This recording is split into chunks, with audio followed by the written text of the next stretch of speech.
Yo, what's going on YouTube? It's your boy Lay back with another YouTube video. And in today's video, we're gonna be doing part number, I believe this is 14, I think, of reviewing the MCU. Yeah, reviewing the MCU part number 14 here on the channel. So yeah, this is gonna be part 14 of my ongoing series on my channel where I'm just essentially reviewing the whole MCU. And again, we're on part 14. I've said this so many times, but sorry about that.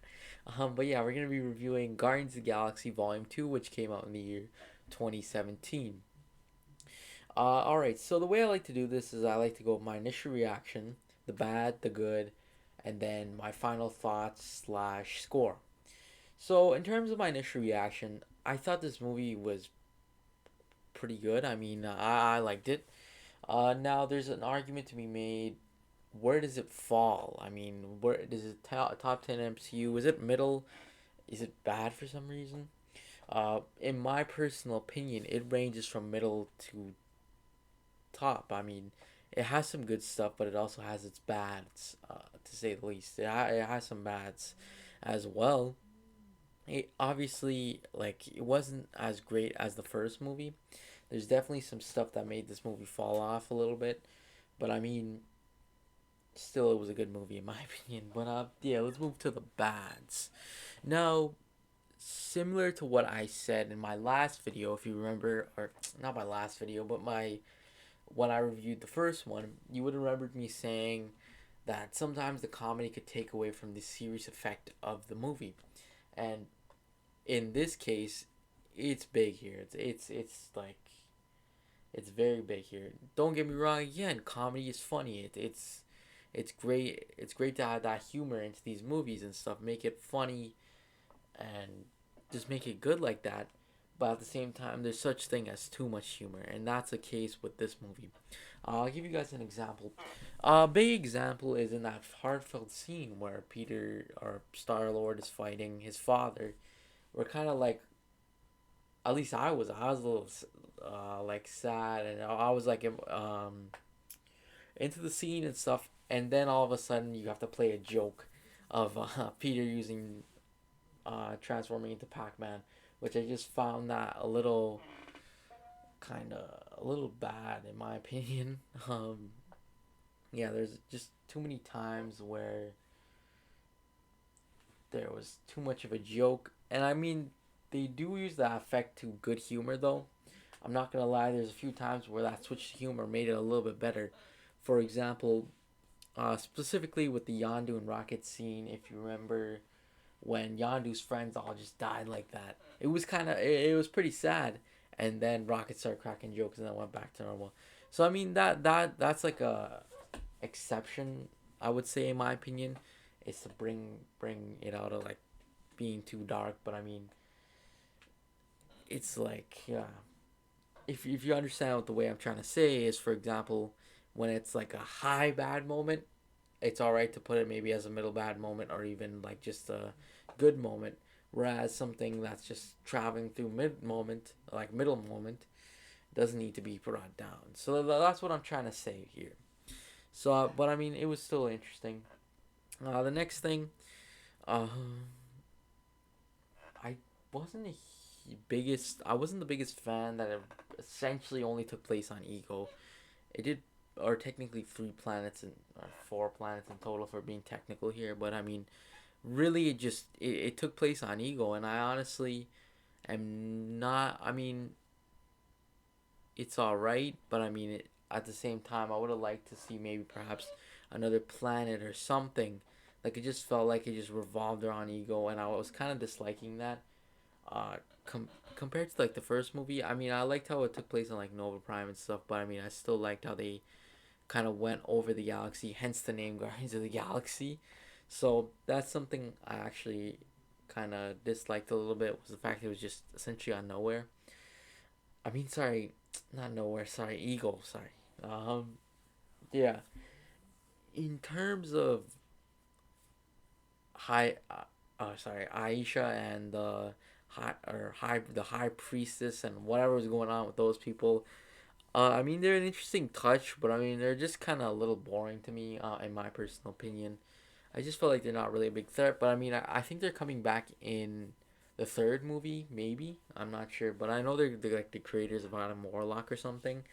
So I mean, yeah, it's okay with that, but I mean, they could have maybe improved it. James Gunn could have maybe improved it a little bit more. In terms of the villain, he wasn't too bad, but I mean, he wasn't too good at the same time. So I'm gonna say he's like just in the middle. Uh, yeah, and another thing as well, I'm gonna constantly say this so long as I've seen these movies, the mistreatment of certain characters into making them complete jokes. I'm still kind of mad that Drax ended up like this. I mean, he's funny and stuff, but Drax just kind of stinks when you see what he's really like. Like Drax acts nothing like this. So yeah. Same with Mantis. Actually, in Mantis in this movie, I feel like they're just trying to make us like dislike her or something, man. Like kind of sucked, but I mean, she's still a good character and stuff. But it's just kind of boring, and they didn't explain her character very well either. That's it for the bad. Now in terms of the good, first of all, I like the ensemble of and cast of the characters and everything. They had some really good actors, really good acting. Really enjoyed that. Everybody brought their A game. Nobody in my opinion was slacking. Like I thought everybody was doing good. Maybe David. No. He wasn't. He was pretty good. Um, yeah. Next thing I liked the soundtrack slash theme. Really set the mood. Really good. Uh, yeah, I thought the theme was pretty good and the soundtrack. In terms of the soundtracks of the two movies, honestly, I would say I like a lot of songs from this one, but I mean some of the songs from the first one were just legendary, so it's kind of in the middle for me. Uh, yeah, and I really liked James Gunn's writing. I think he writes really good when it comes down to characters and character development and underlying themes. I think James Gunn is just really good at doing that, regardless of what he's writing. Like I'm not even just talking Guardians. I'm talking like the Suicide Squad and Peacemaker and everything. Like he's very good at writing these different themes, and you can see there's a common theme of this of like father and son kind of thing. So I actually really liked that underlying theme. It was really good. I really liked how he proved some of the characters, especially Yandu. I really liked that how they developed his character to be very good. And I know a lot of people don't really care for Yandu's death. I've realized that over the years, but personally, I held that kind of not personal is the right word, but I mean I was kind of like, no, not Yandu, essentially, and I mean that's just saying like this movie kind of like showcased a little bit how like he made a character able to sorry, you're making somebody else care for another character, which is really cool. I really like that. I like the character development of most of the Guardians and stuff. I mean, Star Lord was pretty good, as well as I would say Rocket had some really good character development. Don't forget Nebula too. Nebula had some good character development as well, so I thought that was pretty interesting. Uh, yeah, and I'm gonna say this a little well, once more as well. Is a thing I realized as well with the Guardians movies and why I think they do so good is if you've realized these movies don't really intertwine with the rest of the MCU. Like they're not rushing to set up anything with the MCU. So that is something I actually like. I mean, they do it in a way it connects, as well as the fact that they're setting up Thanos to be the next big bad. But I mean, that's something I liked a little bit about this movie and everything. They did it in a healthy amount. So yeah. Um, yeah, I thought the action was pretty interesting. I'm not gonna say it was great because they never really even fought real people. Really, I mean, Star Lord just fought Ego, and I guess you fight those ships, but they didn't have a person in them. So I mean, like the fighting was decently. I mean, I still kind of enjoyed it. Still pretty interesting. So yeah. And Ego as a villain, I'm gonna change my answer with that. Instead of putting him in the middle, I'm gonna put him middle towards the good. He still suffices as a good villain. Uh, I thought he was pretty interesting, and when I realized he was bad, I was just like, "Whoa, that's pretty cool." they're not pretty cool, but that's a slight interesting fact. So I was like, yeah, that's interesting. Uh, I mean, he doesn't even he falls under a little bit of a stereotypical villain, but I mean, at the same time, I still found it interesting that Peter essentially had to fight his father. So, yeah. Anyways, my final thoughts.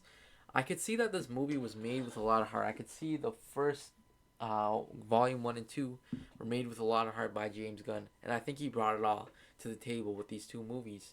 But in this case, we're talking about volume 2 here. I think he brung his A. I think he brung somewhat of his A game for certain things, but not as not a lot of his game for some other things. I mean, you could just tell he kind of focused. I'm guessing he just kind of focused towards more of like the themes and stuff rather than like things like setting and whatnot, uh, and just making it make sense. So you could really kind of see that's what happened with that. But I mean, still, it's an interesting movie. I still like it. I still watch it when I do my MCU rewatches. Otherwise, and I mean, I don't fast forward or anything. There's some good scenes. I really enjoy it. Yeah. In terms of my final score, I'll give it an 8 out of 10.